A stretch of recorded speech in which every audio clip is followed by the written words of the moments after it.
My new video. तो आज मैं बताऊंगा आपको क्षेत्रमिति के सूत्र याद करने की ट्रिक। इसके बहुत सारे सूत्र होते हैं। कई कई बच्चे होते हैं जो रटते हैं, रटने से सूत्र याद नहीं होंगे। जिसको ये ट्रिक पता चल गई ना, वो जिंदगी भर ही नहीं भूलेगा। तो पहले हम बेलन का सूत्र निकालते हैं। बेलन का सूत्र, बेलन का संपूर्ण पृष्ठीय क्षेत्रफल। संपूर्ण पृष्ठीय क्षेत्रफल का मतलब होता है कि मतलब उसका पूरा जो बाहर का हिस्सा है ना, वो उसका क्षेत्रफल। तो संपूर्ण पृष्ठीय क्षेत्रफल। बेलन की आकृति देखो, एक ऐसी होती है, 3D होती है। मैं तो अभी 2D बना रहा हूँ, आपको समझ नहीं आएगी। बेलन की आकृति ऐसी होती है बेलन। और एक बात याद रखना, बेलन का जो आधार होता है वो एक वृत्त होता है। मतलब जो बेलन जिस पे खड़ा रहता है, बेलन का सबसे नीचे वाला भाग वृत्त होता है। और बहुत ज्यादा वृत्त से बनकर ये एक बेलन बनता है। मतलब एक वृत्त के ऊपर दूसरा वृत्त रखे, ऐसे करे तो बेलन बन जाएगा। बेलन का संपूर्ण पृष्ठीय क्षेत्रफल मतलब ये भी मतलब वक्र पृष्ठीय क्षेत्रफल भी और संपूर्ण पृष्ठीय। वक्र पृष्ठीय तो जो चारों ओर से होता है। तो पहले संपूर्ण पृष्ठीय क्षेत्रफल लिखते हैं। एक ये है वृत्त और ये है वृत्त। एक वृत्त का क्षेत्रफल कितना होता है, पाई आर स्क्वायर। और दो वृत्त का हो जाएगा 2 पाई आर स्क्वायर।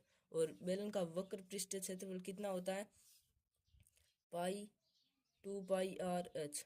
अब मैं वो भी समझाऊंगा कि वक्र पृष्ठीय क्षेत्रफल कैसे निकालते हैं, इसकी ट्रिक क्या है। तो अब इसमें आपको देखना है कि कॉमन क्या आ रहा है। इसमें कॉमन आ रहा है 2 पाई आर, इसमें भी 2 पाई आर आ रहा है।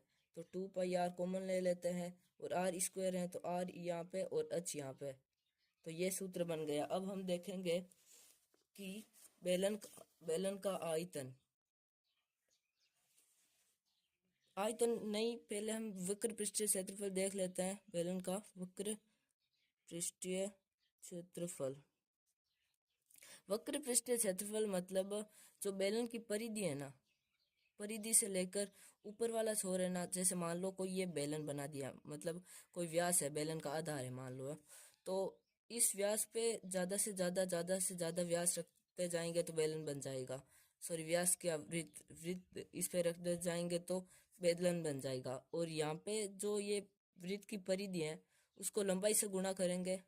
मतलब बेलन की ऊंचाई या लंबाई जो भी बोलो, बेलन की ऊंचाई से गुणा करेंगे तो आपका आ जाएगा। तो परिधि क्या है, परिधि का सूत्र क्या होता है, वृत्त का 2 पाई आर। और इसको ऊंचाई से गुणा करना है। मान लो परिधि को ऊंचाई से गुणा किया है इतना, तो 2 पाई आर अभी ऊंचाई से गुणा किया है तो अच हो जाएगा। तीसरा प्रश्न है आपके, बेलन का आयतन। आयतन मतलब होता है कि इसके अंदर कितनी मात्रा आ सकती है। तो आयतन निकालने के लिए हमें, मान लो ये वृत्त है, इसका पूरा क्षेत्रफल ले लेते हैं। इसके ऊपर भी एक और वृत्त रखेंगे, उसका क्षेत्रफल। तो बेलन के अंदर वाला क्षेत्रफल होगा ना, मतलब आयतन आ जाएगा।